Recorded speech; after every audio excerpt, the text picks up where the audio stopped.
Les 7 phrases les plus dangereuses à dire pendant la prière. Ne les prononce jamais à la légère.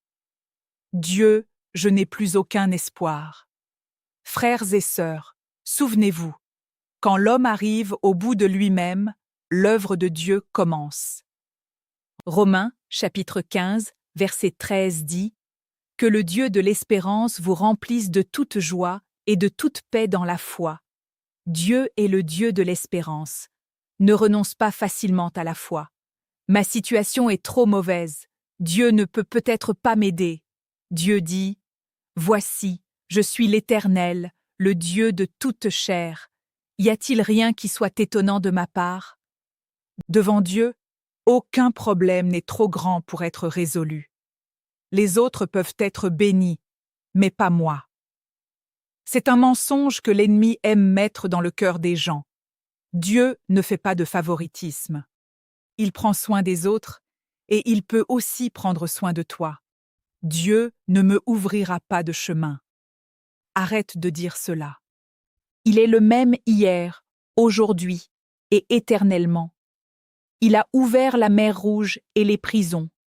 Il peut encore ouvrir un chemin pour toi aujourd'hui. Dieu dit « Je mettrai un chemin dans le désert et des fleuves dans la solitude. » Dieu m'a abandonné. Parfois, quand la réponse tarde, on pense que Dieu est parti. Mais Dieu promet « Je ne te délaisserai point et je ne t'abandonnerai point. » Hébreux, chapitre 13, verset 5. Même si tu ne sens pas sa présence, il est avec toi. Je ne peux compter que sur moi-même. Quand tu ne comptes que sur toi-même, tu deviens de plus en plus fatigué. Proverbes, chapitre 3, verset 5, dit « Confie-toi en l'Éternel de tout ton cœur, et ne t'appuie pas sur ta sagesse. » Ne mets pas Dieu en dernier recours, mais en premier. Dieu, si tu ne m'aides pas, je vais me débrouiller seul. Exode, chapitre 33, verset 15 dit « Moïse lui dit « Si tu ne marches pas toi-même avec nous, ne nous fais point partir d'ici. » Moïse n'a pas choisi de compter sur lui-même, mais a insisté pour marcher avec Dieu. Souvent, notre problème n'est pas que Dieu n'ouvre pas de chemin, mais que nous sommes trop pressés d'agir selon nos propres méthodes. À partir d'aujourd'hui, ne laisse plus les paroles négatives te lier. Ne laisse plus les paroles de doute affaiblir ta foi. Commence à déclarer les promesses de Dieu.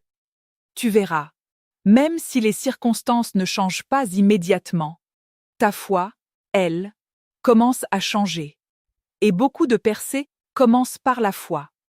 Si tu crois que Dieu est encore à l'œuvre pour toi, écris dans les commentaires « Amen, je crois ». Si tu veux approfondir la prière et apprendre à tenir ferme dans la parole de Dieu, rejoins notre groupe d'études bibliques gratuit. Clique sur le lien dans la bio ou envoie « Je veux apprendre la Bible ».